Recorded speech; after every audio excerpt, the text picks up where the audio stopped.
आज देखेंगे मगध राज्य का उत्कर्ष। 16 महाजनपदों में एक मगध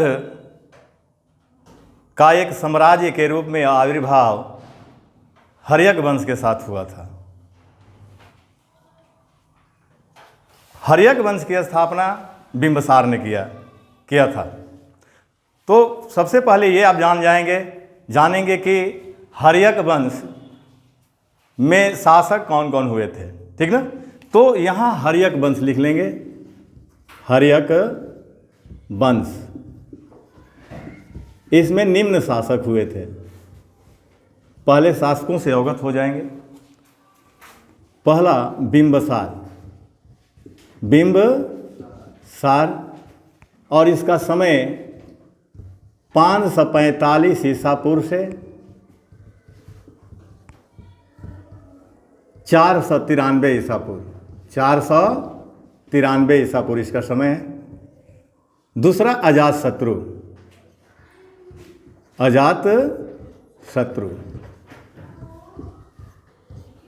इसका समय 493 ईसा पूर्व से 493 ईसा पूर्व से 461 ईसा पूर्व, ठीक ना। तीसरा शासक उदयन हुआ और उदयन का समय है 461 ईसा पूर्व से 461 ईसा पूर्व से 445 ईसा पूर्व। उदयन के बाद 3 शासकों ने शासन किया। 412 ईसा पूर्व तक 3 शासकों ने शासन किया। अनुरोध,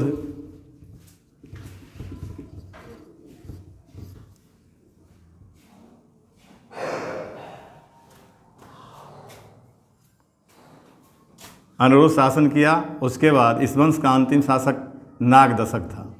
कौन था? नागदशक। नागदशक को नागदर्शक के नाम से भी जाना जाता है। तो हम इन शासकों से आज अवगत होंगे। तो सबसे पहले बिंबिसार के विषय में हम जानेंगे। बिंबिसार,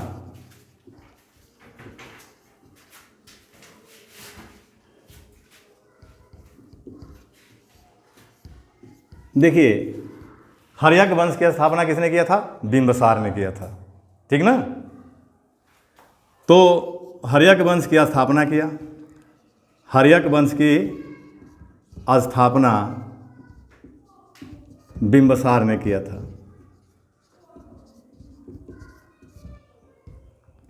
बिंबिसार ने किया था। उसने राजगृह को अपनी राजधानी बनाया। इसकी राजधानी कहाँ थी? राजगृह, राजधानी राजगृह। और राजगृह को गृहव्रज के नाम से भी जाना जाता है। बिंबिसार अंग को जीत करके मगध साम्राज्य में मिलाया था। किसको जीता? अंग को जीत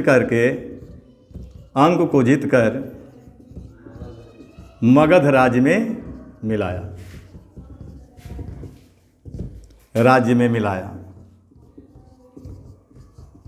ठीक ना। और अपने पुत्र अजातशत्रु को वहाँ का शासक नियुक्त किया, ठीक ना। यानी अंग को जीत करके मगध राज्य में मिलाया और अपने पुत्र अजातशत्रु को यहाँ का शासक नियुक्त किया था। अब देखेंगे कि इसको पुराणों में, यानी बिंबिसार को पुराणों में क्षेत्रौजस कहा गया है। क्या कहा गया है? क्षेत्रौजस। और जैन साहित्य में इसको श्रोणी कहा गया है। यानी जैन साहित्य में इसको क्या कहा गया है? श्रोणी कहा गया है, ठीक ना। तो ये आपका जो महत्वपूर्ण पॉइंट बिंबिसार से है। अब देखेंगे कि इसका राज्य वैद्य का नाम जीवक मिलता है, जो शाल्वती का पुत्र था।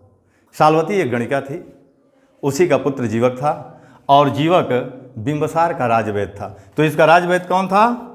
राजवैद्य जीवक। और जीवक को उसने अवंती के राजा चंड प्रद्योत्य के राज्य में चिकित्सार्थ हेतु भेजा था, ठीक ना। जीवक को उसने कहाँ भेजा था? अवंती के राजा चंड प्रद्योत के राज्य में भेजा था, ठीक ना। और बिंबिसार को महात्मा बुद्ध का समकालीन माना जाता है। बिंबिसार किसके समकाल बुद्ध, यानी हाँ, महात्मा बुद्ध के समकालीन बिंबिसार को माना जाता है। इसकी हत्या इसका पुत्र उदयन ने करके मगध की गद्दी पर बैठा। यानी हर्यक वंश को भारतीय इतिहास में पितृहंता वंश के नाम से भी जाना जाता है, ठीक ना। अब देखिए, इसका पहला विवाह जो कोसला देवी के साथ हुआ था, और कोसला देवी कौशल नरेश प्रसेनजीत की बहन थी। यानी इसकी पहली पत्नी का नाम क्या मिलता है? कोसला देवी, ठीक ना, कोसला देवी। और ये प्रसेनजीत की बहन थी, प्रसेनजीत की बहन। दूसरा विवाह ये चेलना के साथ किया था। किसके साथ? चेलना, ये लिच्छवी राजकुमारी थी। और तीसरा विवाह क्षेमा या खेमा के साथ किया था। और क्षेमा मद्र देश की राजकुमारी थी। मद्र किसका नाम है? पंजाब का प्राचीन नाम क्या है? मध्य प्रदेश उसको कहा गया है, पंजाब को। मध्य प्रदेश को ही आज हम क्या कहते हैं? पंजाब कहते हैं। तो एक बार और थोड़ा पुनरावृत्त कर लीजिए। हर्यक वंश की स्थापना बिंबिसार ने किया, राजगृह को अपनी राजधानी बनाया, अंग को जीत करके वह मगध राज्य में मिलाया, और अंग का राजा जो है कि ने अपने पुत्र अजातशत्रु को नियुक्त किया, हाँ, वहाँ का शासक नियुक्त किया। और उसके बाद पुराणों में उसको क्षेत्रोजस कहा जाता है, और जैन साहित्य में श्रोणी कहा जाता है। उसका राजवैत्य का नाम जीवक मिलता है, और जीवक को उसने अवंती के राजा चंड प्रद्योत के दरबार में भेजा था। उसने 3 शादियाँ किया था। पहला शादी जो है कोसला देवी के साथ, जो प्रसेनजीत की बहन थी। दूसरा चेलना के साथ किया, चेलना लिच्छवी राजकुमारी थी। और तीसरा विवाह क्षेमा के साथ किया था। कहीं कहीं खेमा नाम मिलता है, ये मध्य राजकुमारी थी, पंजाब की थी, ठीक ना। अब अजातशत्रु को देखेंगे। अब किसको देखेंगे? अजातशत्रु।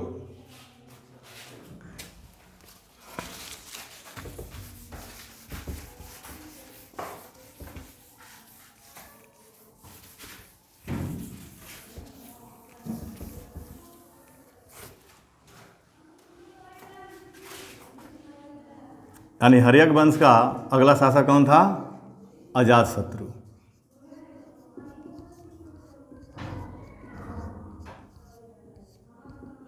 इसका समय कितना है? इसका समय 493 से 493 ईसा पूर्व से 461 ईसा पूर्व, 461 ईसा पूर्व।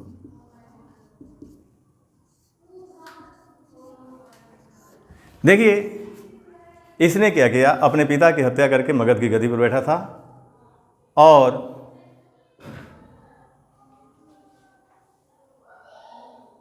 इसने काशी को जीत करके मगध राज्य में मिलाया था। काशी को जीतकर मगध राज्य में मिलाया, और अपने मंत्री वसकार की सहायता से वैशाली के लिच्छवियों में फुट डाल करके बजी संघ को जीता था, ठीक ना। बजी संघ को जीतने में उसने 2 हथियारों का प्रयोग किया था, रथ मुसल और महाशिला कंटक, ठीक ना। यानी बजी संघ को जीतने में उसने 2 हथियारों का प्रयोग किया था, रथ मुसल और महाशिला कंटक। लिच्छवियों के आक्रमण से बचने के लिए अजातशत्रु राजगृह में एक दुर्ग का निर्माण कराया था, ठीक ना। इसको भारतीय इतिहास में कुणिक के नाम से जाना जाता है। अजातशत्रु को भारतीय इतिहास में किस नाम से जाना जाता है? कुणिक के नाम से जाना जाता है। अजातशत्रु के शासनकाल में ही 483 ईसा पूर्व में सप्तपर्णी गुफा राजगृह में बौद्ध धर्म की प्रथम संगीत बुलाई गई थी, जिसकी अध्यक्षता महाकश्यप ने किया था। और इसी संगीति के दौरान सूत पिटक और विनय पिटक का पाठ किया गया था। पुराणों के अनुसार अजातशत्रु 28 वर्षों तक शासन किया, और बौद्ध साक्ष्यों के अनुसार अजातशत्रु 32 वर्षों तक शासन किया। अजातशत्रु की हत्या उसका पुत्र उदयन ने कर दिया और मगध की गद्दी पर बैठा। तो अजातशत्रु के ये पॉइंट बनते हैं। इसके समय क्या होता है? अजातशत्रु के समय ये काशी को जीत लिया। किसको जीता? काशी को जीतकर मगध राज्य में मिलाया, मगध में मिलाया। ठीक ना।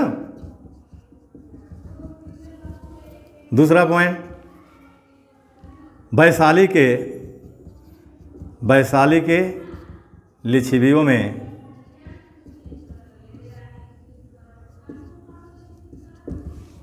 फुट डालकर बजी संघ को जीता। और किसके सहयोग से? वस्कार की सहायता से।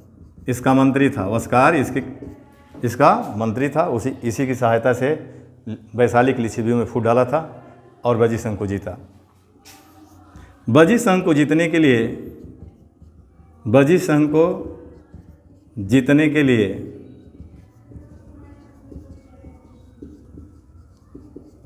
उसने रथ मूसल और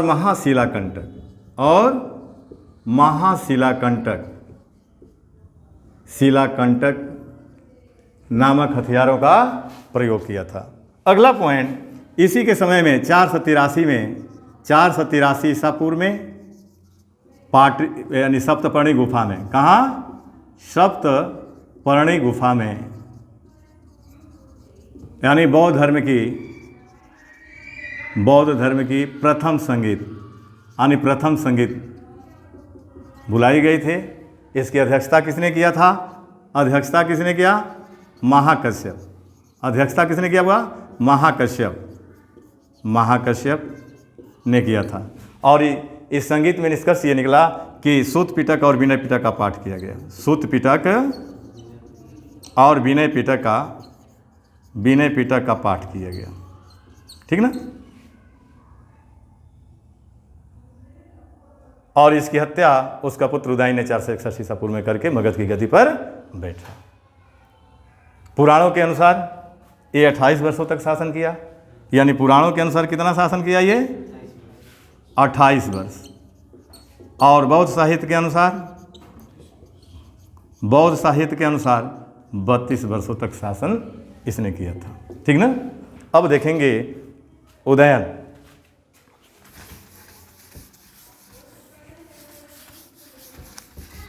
तीसरा शासक कौन हुआ? उदयन हुआ।